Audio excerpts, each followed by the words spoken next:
নমস্কাৰ বন্ধুসকল, আশা কৰোঁ সকলোৰে ভাল। আৰু মই জানো আপোনালোকে কৰোনা ভাইৰাছৰ পৰা ৰক্ষা পাবৰ কাৰণে, আঁতৰি থাকিবৰ কাৰণে আপোনালোকে যিখিনি সাৱধানতা অৱলম্বন কৰিব লাগে আপোনালোকে কৰি আছে। মই নিশ্চিত শিশুৰ পৰা বয়সস্থসকললৈকে সকলোৱে আপোনালোকে চাফ চিকুণতাৰে ঘৰৰ ভিতৰত ক'তো নোলোৱাকৈ আছে, বা যিখিনি নিয়ম পালিব লাগে বা যিখিনি নিয়ম মানি চলিব লাগে সেইখিনি মানি চলিছে। মই সেইখিনি নিশ্চিত আপোনালোকে কৰি আছে। আজি মোৰ ভিডিঅ'টো বনাইছোঁ মই এটা ঠাইত, মানে কি হ'ল, মোৰ ঘৰত বনোৱাৰ কাৰণে অলপ গণ্ডগোল হৈ আছে। টিভি চাই আছে, ইজন আহি থাকে, সেইকাৰণে অলপ অসুবিধা হয় ঘৰত বনোৱাৰ কাৰণে। সেইকাৰণে মই ঘৰৰ পিছফালে বাৰীৰ ফালে আহিছোঁ। গতিকে আপোনালোকে ভিডিঅ'টো বনাই থাকোঁতে অলপ গণ্ডগোল বা বতাহৰ চাউণ্ড বা চৰাই চিৰিকটিৰ চাউণ্ড পাব পাৰে, তাৰ কাৰণে মই দুখিত। কিন্তু মই ধুনীয়া ঠাইত বহি আছোঁ, ভাল লাগিছে ইয়াত বহি। একো মানে ট'টেলি মানে এটা প্ৰাকৃতিক পৰিৱেশ। আজি মই ভিডিঅ'টোত আপোনালোকক কৰোনা ভাইৰাছৰ শেহতীয়া তথ্য কিছুমান দাঙি ধৰিম। ভাৰতত কৰোনা ভাইৰাছত আক্ৰান্ত হয় তেতিয়ালৈকে 20জন মানুহৰ মৃত্যু হ'ল, আৰু তাৰ ভিতৰত এতিয়ালৈ আমাৰ যদি সেই বিষয়ে অলপ আমি আলোচনা কৰিবলৈ যাওঁ তেতিয়া দীঘলীয়া হ'ব। আৰু বিভিন্ন নিউজ চেনেল বা টিভি বা ফেচবুক, হোৱাটছআপ ইত্যাদি সকলোবোৰতে সেই সম্পৰ্কে আলোচনা হৈ আছে। বেছি নকওঁ, তথাপি মই থুলমূলকৈ অলপ আপোনালোকক তথ্য অলপ দাঙি ধৰিব বিচাৰিছোঁ। ইয়াৰে ভিতৰত হ'ল বৰ্তমানলৈকে আমাৰ কনফাৰ্ম কেছ হ'ল এতিয়ালৈকে 944। লগতে আজিৰ আপোনাৰ কেছ কেইটা আপুনি ৰিচেণ্টলি আকৌ 58টা ইনফেক্টেড হৈছে।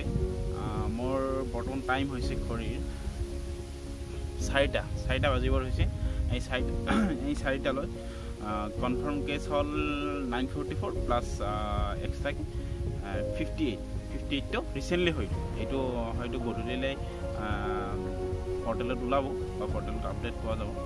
আৰু এক্টিভ কেছ হ'ল 840 প্লাছ ৰিকভাৰ হৈছে 84। টোটেল ডেথটো এইটো ক'লোৱে আপোনালোকক 20।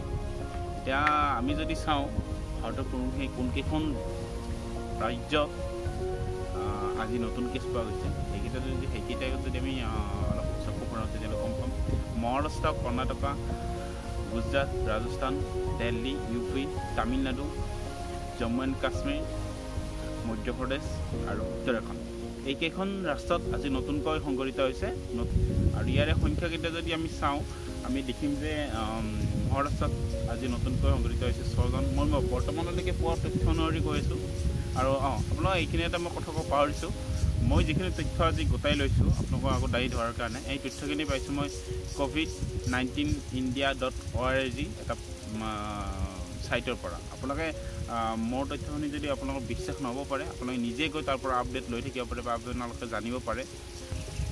এতিয়া আমি যদি চাওঁ, মহাৰাষ্ট্ৰত হৈছে 6গৰাকী আজি নতুনকৈ এতিয়ালৈ, কৰ্ণাটকত হৈছে 21গৰাকী, গুজৰাটত হৈছে 7গৰাকী, ৰাজস্থানত হৈছে 4গৰাকী, দিল্লীত হৈছে 5গৰাকী, আৰু UPত হৈছে 1গৰাকী, তামিলনাডুত হৈছে 2গৰাকী, জম্মু কাশ্মীৰত হৈছে আপোনাৰ 7গৰাকী, MPত হৈছে, মধ্যপ্ৰদেশত হৈছে 4গৰাকী, লগতে উত্তৰাখণ্ডত হৈছে 1গৰাকী। গতিকে আমি টোটেল যদি চাওঁ, আজি নতুন কেছ প্ৰায় এতিয়ালৈকে 58 প্লাছ হৈ গ'ল, 58 প্লাছ হৈ গ'ল এতিয়ালৈকে। আৰু টোটেল আমাৰ কনফাৰ্ম কেছ আবেলিলৈ 1000 পাৰ হৈ যাব টোটেল মিলাই। আৰু আশা কৰোঁ মৃত্যুৰ সংখ্যা ইয়াতে থামিব, 20গৰাকীতকৈ আগুৱাই নাযাব। এইখিনি হ'ল আজি COVID-19ৰ মোৰ বিশেষ ক'বলগীয়া তথ্য।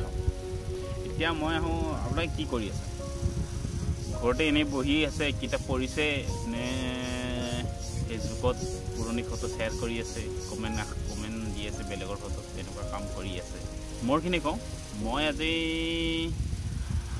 আজি 3 নম্বৰ দিন, মই সঁচা কথা কৈছোঁ, মই 3 নম্বৰ দিনলৈ একো মই পঢ়া নাই। মই প্ৰথম দিনা মোৰ নিজৰ ৰুমটো চাফা কৰি ল'লোঁ, আৰু বজাৰ আছিল, বজাৰখিনি কৰিলোঁ। আৰু আজি গধূলিৰ পৰা বা আজি ৰাতিৰ পৰা মই অলপ ই-বুক, মানে কেইখনমান মই হোৱাটছআপত কিতাপ পাইছোঁ, বুক পাইছোঁ, পুৰণি কিছুমান গ্ৰন্থ নভেল পাইছোঁ। এইখিনি মই পঢ়াৰ কাৰণে যত্ন কৰিম। আৰু এইখিনি যদি কাৰোবাক লাগে, মোৰ কমেণ্ট বক্সত আপোনালোকে কমেণ্ট দিব পাৰে, মই এইখিনি আপোনালোক শ্বেয়াৰ কৰিব পাৰিম। আপোনালোকে যে 21 দিন সময় পালে, 21 দিন সময় আপোনালোকে অনুভৱ কৰক। আপোনালোকে কৰিছে নে নাজানো, কিন্তু মই অনুভৱ কৰিছোঁ যে 21 দিনত আমি বিশেষকৈ কিছুমান অভাৱ অনুভৱ কৰিছোঁ। যেনেকৈ ধৰক আপোনালোকে আমি চব্জি কিনিবলৈ যেতিয়া যাওঁ, বজাৰত চব্জি নাই, মাছ নাই, মাংস নাই, বা পিন্ধনৰ কথা নকওঁ, পিন্ধনৰ আমাৰ বিশেষ প্ৰয়োজন হোৱা নাই এতিয়া, বা 2 মাহ পিছত হ'লেও আমাৰ চলি যাব, বা এমাহ পিছত হ'লেও আমাৰ চলি যাব। কিন্তু আমাৰ খোৱা সামগ্ৰীৰ ক্ষেত্ৰত আমি এতিয়া বহুত অভাৱ অনুভৱ কৰিছোঁ। কাৰণ গেলামাল বা গ্ৰচাৰী আইটেম সকলোৱে পোৱা যায়, বা সকলোতে এইখিনি উপলব্ধ থাকে। কিন্তু চব্জি, সেইটো যেতিয়া চব্জি প্ৰডাকশ্যন বা চব্জি যেতিয়া আমদানি ৰপ্তানি বন্ধ হৈ যায়, তেতিয়া এই ক্ষেত্ৰত বহুত অভাৱ পোৱা যায়। বিশেষকৈ আমাৰ ক্ষেত্ৰত আমাৰ এইফালে হৈ আছে, আপোনাৰ ফালে কেনেকুৱা হৈছে নাজানো। গতিকে আপোনাক মই অনুৰোধ জনাইছোঁ, আপোনালোকে নিজে ভাল পোৱা কামৰ বাহিৰে যদি আজৰি সময় পায়, তেতিয়াহ'লে আপোনাৰ যদি অতিৰিক্ত ঠাই আছে, বা আপোনালোকৰ চাদৰ ওপৰত যদি জেগা আছে, বা আপোনাৰ পথাৰ আছে, আপোনাৰ জেগা আছে আৰু, তেতিয়াহ'লে আপোনালোকে শস্য অলপ ৰুব পাৰে। আৰু এইখিনিতে আপোনালোকৰ ওচৰত মই এটা বিশেষ অনুৰোধ জনাইছোঁ যে এইকেইদিন কিছুমান দিন হাজিৰা কৰি ফুৰা মানুহ, বা কিছুমান মিস্ত্ৰী, কিছুমান লেবাৰ, সিহঁতৰ কাৰণে এইকেইদিন অলপ জটিল সময়। কাৰণ তেওঁলোকে হাজিৰা কৰি বা কাম কৰি যিখিনি টকা উপাৰ্জন কৰে, সেইখিনিৰে সিহঁতে সেই দিনটোৰ খৰচখিনি উলিয়ায়। গতিকে আজি 21 দিনটো দূৰৰে কথা, মানুহে যদি 2 দিন বা 3 দিন বা এসপ্তাহ কাম কৰিবলৈ নাযায়, তেওঁলোকৰ কাৰণে অতি কঠিন সময় এইখিনি, যে তেওঁলোকে চলিব কেনেকৈ। গতিকে আপোনালোকক মই অনুৰোধ জনাব বিচাৰিম, আপোনালোকৰ সামৰ্থ্য অনুযায়ী যদি পাৰে, যদি আপুনি ইচ্ছুক হয়, তেতিয়াহ'লে আপোনালোকৰ ওচৰৰ বা আপোনালোকে নলেজত থকা যিবিলাক আপোনালোকৰ ওচৰ পাজৰ, বা আপোনালোকৰ ওচৰৰ যিখিনি আৰ্থিকভাৱে পিছপৰা মানুহ আছে, তেওঁলোকক আপোনালোকে যিমান পাৰে অতি কমকৈ হ'লেও সহায় অলপ আগবঢ়াওক, তেওঁলোকৰ পৰিয়ালটো সকাহ পায় এই জটিল সময়খিনি। বিশেষ নকওঁ বন্ধুসকল, ভিডিঅ'টো কেনেকুৱা পালে মোৰ তলৰ কমেণ্ট বক্সত জনাব। আৰু আপোনালোকে কেনেকৈ দিনবোৰ পাৰ কৰিছে, বা আপোনালোকে লকডাউনৰ সময়খিনি কেনেকৈ অতিবাহিত কৰিছে, কেনেকৈ পাৰ কৰিছে, সেইখিনি মোক জনাব। কিবা যদি নতুন আইডিয়া হয় আপোনালোকে ক'ব, মোৰো যদি নতুন কিবা আইডিয়া আহে আপোনালোকৰ ওচৰত মই জনাই ধৰিম। আৰু মোৰতো বিশেষ আইডিয়া নাই, আপোনালোকৰে আইডিয়া বেছি, জনাব আৰু। ধন্যবাদ।